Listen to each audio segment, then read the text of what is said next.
Sir Venkateswara గారు మీతోనే start చేస్తాను. మీరు లీగల్ ప్రొఫెషనల్ కాబట్టి ఇప్పుడు రోజుకొక రిమాండ్ రిపోర్టు బయటకు వస్తుంది. ఒకటి A1గా ఉన్నటువంటి కేసిరెడ్డి రాజశేఖర రెడ్డి, ఆయన అసలు యాక్చువల్గా ఈ మొత్తం లిక్కర్ స్కామ్కు సంబంధించి సూత్రధారి పాత్రధారి అని చెప్పేసి ఇదే దాంట్లో A5గా ఉన్నటువంటి విజయసాయిరెడ్డి గారు ముందే అడ్మిట్ చేసేసాడు. కానీ పాపం ఆ రోజు ఆయన చెప్పింది ఏంటి, మీరన్నీ కూడా కేసిరెడ్డి రాజశేఖర రెడ్డిని అడగండి, ఆయనకు మొత్తం తెలుసు, ఫైనల్గా బిగ్ బాస్ ఎవరనేది నాకు తెలియదు, మొత్తానికైతే కనుక నాకు తెలిసినంత వరకు చెప్పాను, ఇంకా చెప్తాను, పూర్తిగా సహకరిస్తాను అని మొదటిసారి మీడియా ముందు సిట్ విచారణ తర్వాత మాట్లాడినప్పుడు విజయసాయిరెడ్డి గారు ఏమన్నారు, నన్ను విట్నెస్గా పిలిచారన్నారు. కట్ చేస్తే ఇప్పుడు ఆయన ఈ రిమాండ్ రిపోర్ట్లు సబ్మిట్ చేసిన దాంట్లో ఆయన A5గా ఉన్నాడు విజయసాయిరెడ్డి గారు.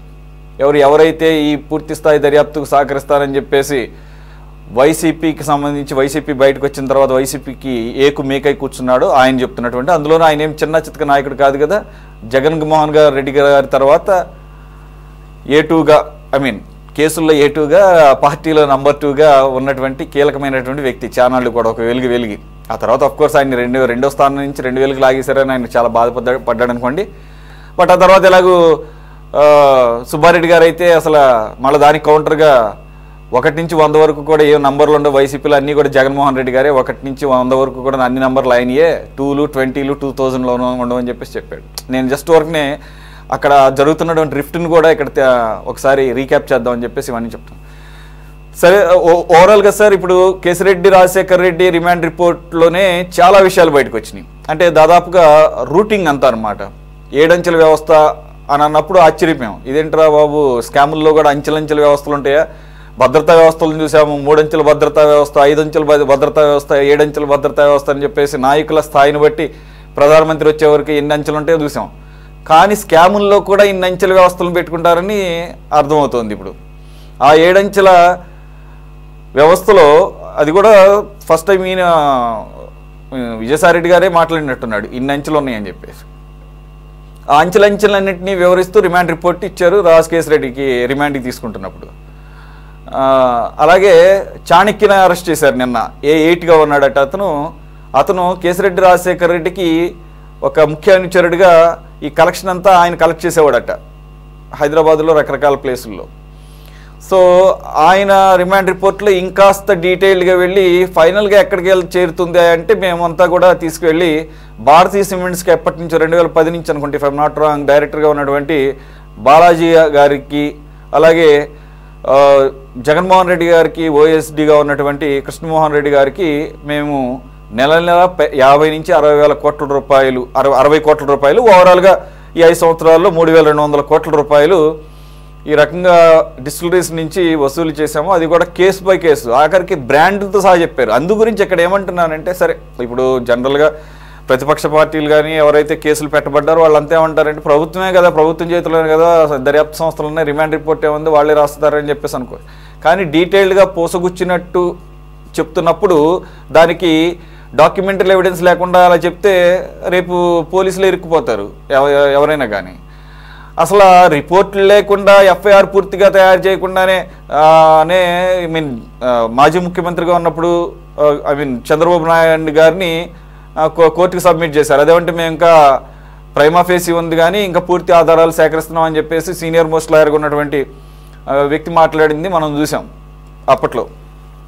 మరి అప్పుడు కూడా కోర్టు ఏమీ పక్కన పెట్టేలేదు, మరి ఆయన కూడా రిమాండ్కి తీసుకుంది చంద్రబాబు నాయుడు గారిని అలాంటి ఆయన ఎటువంటి పెద్దగా డాక్యుమెంటరీ ఎవిడెన్స్ లేకుండా.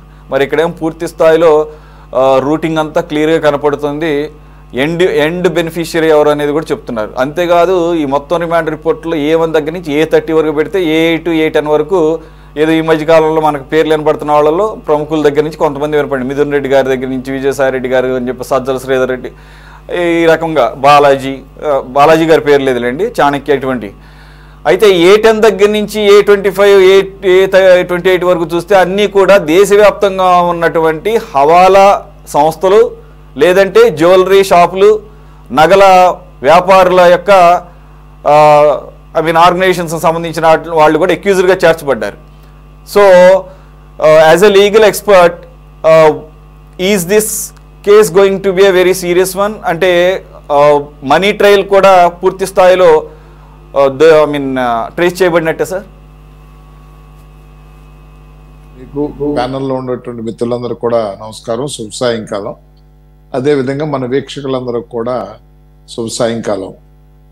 ఇప్పుడు మనం మొట్టమొదటి కూడా అనుకునేది ఏంటంటే, ఏదైతే కూటమి ప్రభుత్వం చేసేటువంటి ఈ గత ప్రభుత్వంలో చేసినటువంటి అవినీతిని వెలికి తీసేటువంటి క్రమంలో ఒక నిర్దిష్టమైనటువంటి విధానాన్ని అమలుపరిచేటువంటి ఆలోచన. అదేంటంటే, ప్రాథమికంగా కొంత దర్యాప్తు జరిపించడం ఒక ఆరోపణ మీద వస్తే, ఆ దర్యాప్తు ప్రకారం ప్రైమ్ ఆఫీసీ మెటీరియల్ ఉన్న తర్వాత ఎఫ్ఐఆర్ని రిజిస్టర్ చేయటం. ఎఫ్ఐఆర్ రిజిస్టర్ చేసిన తర్వాత ఆ యొక్క సబ్జెక్ట్ని, అంటే ఆ కేసుని అన్ని యాంగిల్స్లోంచి కూడా క్రాస్ చెక్ చేసుకుంటా ముందుకెళ్ళటం. ఎందుకు చేస్తుందంటే, అవినీతి జరిగిందనేది ఆంధ్రప్రదేశ్లో ఉన్నటువంటి ప్రతి ఒక్కరికి తెలుసు. అది ఎలా జరిగింది, ఎంత జరిగింది, ఎవరికి జరిగింది, ఎట్లా జరిగింది అనేటువంటి విషయం మీద రకరకాలైనటువంటి వాదనలు ఉన్నాయి. కానీ వాదనలు కాదు కదా కావాల్సింది. ఇన్వెస్టిగేషన్ టీంకి ఖచ్చితమైనటువంటి సాక్ష్యాధారాలు కావాలి. ఆ సాక్ష్యాధారాలు కూడా వాళ్ళు నమ్మితే కాదు, కోర్టులో ప్రవేశపెడితే రేపొద్దున అవి వీగిపోకుండా అట్లీస్ట్ వారి యొక్క స్కిన్ని సేవ్ చేసుకునే వారు కూడా విమర్శకు గురి కాకుండా. ఎందుచేత జిత్మలాని కేసులో ఏదైతే ఇన్వెస్టిగేషన్ చేసి అమ్మాయిని తీసుకొచ్చి ఇక్కడ పెడితే వాళ్ళంతా కూడా ఇవాళ మనం ఏం చేస్తున్నారో పిఎస్ఆర్ ఆంజనేయులు గారితో సహా చూసాం. అదేవిధంగా కనుమూరు రఘురామకృష్ణరాజు గారి కేసులో కూడా చూస్తున్నాం. అట్లాగే ఏంటంటే, ఇవాళ వ్యవస్థలో చాలా జాగ్రత్తగా వ్యవస్థలు పనిచేస్తుంటే, రెండు ఒక కూటమి ప్రభుత్వంలో ఉన్న కూటమి ప్రభుత్వం అంటే రాజకీయ పార్టీలు గెలిచి ప్రభుత్వాన్ని ఏర్పాటు చేసిన పరిస్థితుల్లో రాజకీయ పార్టీలు తీసుకునేటువంటి చర్యలు వారు రాగద్వేషాలకు అతీతంగా తీసుకోవాల్సినటువంటి ఆలోచన. ఏదైతే ప్రతిపక్షంలో ఉన్నారు కాబట్టి వారిని అణచటానికి, వారి నోరు నొక్కటానికి, మేము చేసేటువంటి కార్యక్రమం అడ్డు రాకుండా ఉంటాకి మా మీద ప్రతిపక్షాల మీద ఆరోపణ చేశాం. ఆ ప్రతిపక్షాల మీద అన్యాయంగా అక్రంగా బురద చల్లుతున్నారనో, చర్యలు తీసుకుంటున్నారనో, కేసులు పెడుతున్నారనో, జైళ్లు దోస్తున్నారనేటువంటి మాట రాకుండా కేవలం సబ్జెక్టుని, ఆ సబ్జెక్టు ప్రాతిపదికన ఆసరాగా తీసుకుని ఆ సబ్జెక్ట్ మీద, ఇప్పుడు ఏడంచెల వ్యవస్థ అనేది ఎట్లా ఉంటుంది, దొంగ వ్యవస్థ ఎట్లా ఉంటుంది? ఒక వ్యవస్థ ఒక చోట నుంచి ఇప్పుడు అది ఆరితేరినటువంటి క్రిమినల్సే కాదు, మామూలు గ్రామ స్థాయిలో ఉన్నటువంటి క్రిమినల్స్ కూడా ఎట్లా ఉంటుందంటే, ఇప్పుడు సింగిల్ నెంబర్ లాటరీ అనో, బ్రాకెట్ అనో, రకరకాలటువంటి ఆయుధాల్లో ఇప్పుడు మన క్లబ్బుల్లో చూస్తున్నాం. క్యాష్ బదులు ఏమి ఇస్తారు వాళ్ళు? ఏదో కాయిన్స్ ఇస్తారు. అట్లాగే ఏంటంటే, అవినీతి చేసేటప్పుడు ఎక్కడా కూడా వారి చేతులకి మరకలు అంటుకోకుండా ఉండటం కోసం అంచెలంచెలుగా ఎక్కడికక్కడ కూడా కట్ చేసుకుంటూ వెళ్తాం. ఈ ఎవిడెన్స్ని ఆ ఇంచి చారనీయకుండా, ఆ ఎవిడెన్స్ ఇంకొక దశ చారనీయకుండా కట్ చేసుకుంటా వెళ్ళేటువంటి క్రమం. క్రిమినల్కి ఎంతైతే తెలివితేటలు ఉంటాయో, ఇన్వెస్టిగేట్ చేసేటువంటి టీం కూడా అంతే తెలివితేటలు ఉండేటువంటి పరిస్థితి ఒకటి ఉందనేటువంటి విషయాన్ని క్రైమ్ చేసేవాడు స్టార్టింగ్లో అది గమనించకపోవడం దురదృష్టకరం. రెండోది ఏంటంటే, ఇప్పుడు మొన్నటి వరకు కూడా ఇట్లాంటి ఈ వ్యవహారాల్లో తెలుగుదేశం పార్టీ వాళ్ళు, జనసేన పార్టీ వాళ్ళు, బీజేపీ పార్టీ వాళ్ళు ఎవరైనా చేస్తే ఇది పార్టీ రంగు పులిమేటువంటి పరిస్థితి. తద్వారా లబ్ధి పొందటానికి ఎవరైతే ఆరోపణలకు గురయ్యారో, ఎవరైతే నేరం చేశారని ఆరోపించబడ్డారో వారు దాని నుంచి ఎంతో కొంత కౌంటర్ అటాక్ చేయటం అనేది సహజంగా మనం చూసేవాళ్ళం. కానీ ఇక్కడ గమ్మత్తైనటువంటి విషయం ఏంటంటే, ఎవరైతే వైఎస్ఆర్సీపీ పార్టీలో నంబర్ 2గా క్లెయిమ్ చేసుకునేటువంటి వ్యక్తి అని, లేదు జగన్ గారితో పాటు గతంలో ఉన్నటువంటి కేసుల్లో A2గా ఉన్నటువంటి పెద్దలు గౌరవనీయులు విజయసాయి రెడ్డి గారి యొక్క పాత్ర అనేది చాలా చాలా చాలా ముఖ్యమైన కీలక రోల్ అనేది అక్కడ మనం చూస్తాం. ఎలా అంటే, రాజకీయ పక్షంగా ఇతర పార్టీలు విమర్శించడం అనేది వేరు. విజయసాయి రెడ్డి గారు as a partner in the sense, ఈ మద్యంలో పార్ట్నర్ అని కాదు, ఆ స్కామ్లో ఆ చర్చలు ఆయన ఒప్పుకున్నాడు. 2 సార్లు మా రెడ్డి దగ్గర చర్చలు జరిగినాయి. ఏదైతే బీజం అక్కడే పడింది కాబట్టి ఆ చర్చల్లో ఆయనకు కూడా చర్చలు జరిగిన తర్వాత అది ఏ విధంగా జరుగుతుందనేది కూడా చూసుకునేటువంటి పరిస్థితి ఉంది 5 సంవత్సరాల్లో. అంతేగాని వాళ్ళు ఆయన వచ్చి క్లీన్ బ్రస్ట్ కోర్ట్ అనేది ఎవరో నమ్మేటువంటి పరిస్థితి కాదు.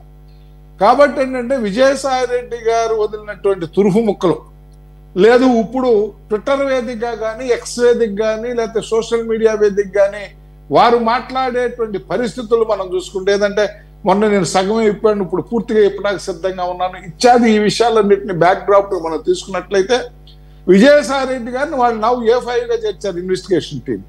భవిష్యత్తులో ఏంటంటే ఆయన అప్రూవర్గా తీసుకుని పటిష్టమైనటువంటి సాక్ష్యాన్ని నిర్మించినట్లయితే ఇది ఎక్కడ టచ్ అవుతుంది, ఫస్ట్ అంచె నుంచి ప్రాథమిక అంచె ఎక్కడి నుంచి వచ్చింది, చాణక్య నుంచి, డిస్టిలరీ నుంచి చాణక్య వసూలు చేయటం లేదు, ఇవన్నింటినీ కూడా కసిరెడ్డి రాజశేఖర రెడ్డి గారి దగ్గరికి వెళ్తాం, కసిరెడ్డి రాజశేఖర రెడ్డి గారు మిథున్ రెడ్డి గారి ద్వారానో విజయసాయి రెడ్డి గారి దగ్గర, అక్కడి నుంచి గోవిందప్ప బాలాజీ దగ్గరికి, వైఎస్ అనిల్ దగ్గరికి ఇట్లా వెళ్తాం, అక్కడి నుంచి ఇంకో చోటుకి వెళ్తాం, లేదంటే షెల్ కంపెనీలు ఎడిదిరిగా ఉన్నాయి కదా, షెల్ కంపెనీలు, జ్యువెలరీ షాప్స్ ఇవన్నీ ఉన్నాయి కదా ఆరితేరినటువంటి విద్యల్లో కదా. క్విడ్ ప్రోకో అనేది ఆంధ్ర రాష్ట్రంలో మొట్టమొదటిసారిగా ఎవరి దగ్గర నుంచి వచ్చినటువంటి పరిస్థితితో వాళ్లే దీంట్లో ప్రముఖ పాత్ర వహించారంటే ఇది ఎక్కడ లీడ్ అయింది, అక్కడ శరత్ చంద్రారెడ్డి ఢిల్లీ మద్యం కేసులో ఆయన ఉన్నటువంటి ఆయన రిలేటివ్స్ దీంట్లో ఉంటాం, మళ్ళీ వీళ్ళంతా విజయసాయి రెడ్డిగా ఉంటాం, వీళ్ళంతా కూడా వైఎస్ఆర్ పార్టీలో కీలక వ్యక్తులు అంటే అడ్మినిస్ట్రేషన్ లో కానీ లేదా గవర్నమెంట్ కి వ్యతిరేకంగా గవర్నమెంట్ కి వెనక ఉండి వెన్నుదన్నుగా ఉండి గవర్నమెంట్ యొక్క ప్రణాళికల్ని, అంటే గవర్నమెంట్ అంటే is nothing but the chief minister or the cabinet, అలా ప్రభుత్వ నిర్ణయాలని వెనక నుండి ప్రభావితం చేసుకుంటూ ప్రభుత్వ నిర్ణయాలకు అనుగుణంగా వారు చేసేటువంటి పనులను ప్రభుత్వ నిర్ణయాలని వారికి అనుగుణంగా నిర్ణయాలు వచ్చే విధంగా చూసుకుంటాం ఒక ఎత్తు అయితే, ప్రభుత్వం పాలసీలో ఉన్నటువంటి వీక్నెస్ అన్నిటి కూడా అడ్డం పెట్టుకుని ముందుకు వెళ్ళి తద్వారా బ్యూరోక్రసీని కంట్రోల్ చేసుకుని చేసినటువంటి పరిస్థితి. కాబట్టి ఏంటంటే ఎక్కడికి వెళ్ళి ఆగుద్ది అనే విషయం మనం ఇప్పుడు చెప్పడం అనేది ప్రిమేచ్యూర్ అవుతుంది. ఎందుచేతనంటే ఇప్పుడు మనం ఢిల్లీ మద్యం కేసులో ఆ రాష్ట్రంలో ప్రస్తుతం ఉన్నటువంటి అంటే ఆయన్ని అరెస్ట్ చేసే నాటికి ఆయన ముఖ్యమంత్రి, ఆయన అరెస్ట్ చేసే నాటికి ముఖ్యమంత్రిగా ఉన్నారు, ఆయన అరెస్ట్ అట్లాగే ఆయన క్యాబినెట్ లో ఉన్నటువంటి మినిస్టర్స్ ని వాళ్ళు క్యాబినెట్ లో ఉండగాను ఆయన ముఖ్యమంత్రిగా ఉండగా కూడా మద్యం స్కామ్ లో వాళ్ళందరూ అరెస్ట్ చేశారు. అరెస్ట్ చేయడం వల్ల వారికి సానుభూతి రాలా. ఎలా రాలేదంటే ప్రజలు నమ్మారు స్కామ్ లో వీళ్ళంతా కూడా స్కామ్ చేశారు, లేకపోతే ఇంత ఇదిగా ఎట్లా ఉంటుందని. అదే స్కామ్ లో కవిత గారు కూడా అరెస్ట్ కాబడ్డారు. ఈ స్కాములు అయితే ఎక్కడైతే మద్యం స్కాములు జరిగినాయో ఆ మద్యం స్కాములు జరిగిన చోట ప్రజాభిప్రాయం వారికి వ్యతిరేకంగా వచ్చినటువంటి దృష్టాంతాలు కూడా మనం చూస్తున్నాం.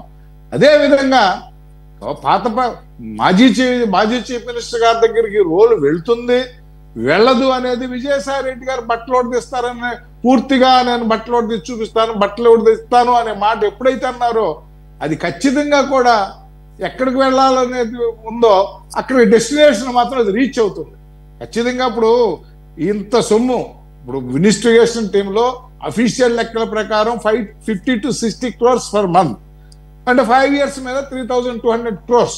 కానీ బయట చెప్పుకునేటువంటి పరిస్థితులు ఏంటంటే 1,00,000 కోట్ల దాకా వెళ్ళిపోయింది ఇది అనేది ఒక మాట కూడా ఉంది. 1,00,000 కోట్లు కాకపోతే ఏదైనా కానీ 3,200 కోట్ల కన్నా పెచ్చు వ్యవహారం. అంత వ్యవహారం జరిగినప్పుడు పెద్దల యొక్క ఆశీస్సులు పెద్దల యొక్క అండదండలు లేకుండా జరుగుద్ది అనేది మాత్రం మనం ఊహించలేనటువంటి పరిస్థితి గత ప్రభుత్వంలో. కాబట్టి ఏంటంటే ఖచ్చితంగా కూడా తాకాల్సిన చోట తాగుద్ది. ఇది చాలా విషయాలు కూడా ఇంకా బయటకు వస్తాయి. ఇది రాష్ట్ర చరిత్రలోనే కొత్త అధ్యాయానికి దారితీస్తుంది. అందుకు అనుగుణంగా ఇన్వెస్టిగేషన్ టీం పకడ్బందీగా ముందుకు వెళ్తుంది అనేది నా యొక్క నిశ్చిత అభిప్రాయం. దీంట్లో ఒక్క విషయం ఏంటంటే అవినీతి నేను చేసినా మీరు చేసినా ఎవరు చేసినా అవినీతే. రాజకీయ పార్టీలు ప్రజలకు జవాబుదారీ. ప్రజాస్వామ్య ప్రభుత్వంలో పార్లమెంటరీ ప్రజాస్వామ్యంలో అంతిమ నిర్ణయం ప్రజలే దేవుళ్ళు. The ultimate సావరిటీ resides in the hands of people అని కాన్స్టిట్యూషనల్ ఫ్రేమర్స్ రాసినటువంటి సత్యం, నగ్న సత్యం వారు ఊహించినటువంటి. కాబట్టి అంటే అంతిమ నిర్ణయం ప్రజలదే. కాబట్టి ఇప్పుడు జరిగినటువంటి మద్యం కుంభకోణంలో ప్రజలు నమ్మారు కాబట్టి ఈ పరిస్థితి ఎట్లా తయారవుద్దు అనేది మనం క్వశ్చన్ మార్క్ వేసుకున్నట్లయితే అది అతి త్వరలో దానికి ముగింపు రాబోతుంది, అతి త్వరలో దానికి ఆన్సర్ రాబోతుంది అనేది నా నిశ్చితమైనటువంటి అభిప్రాయం.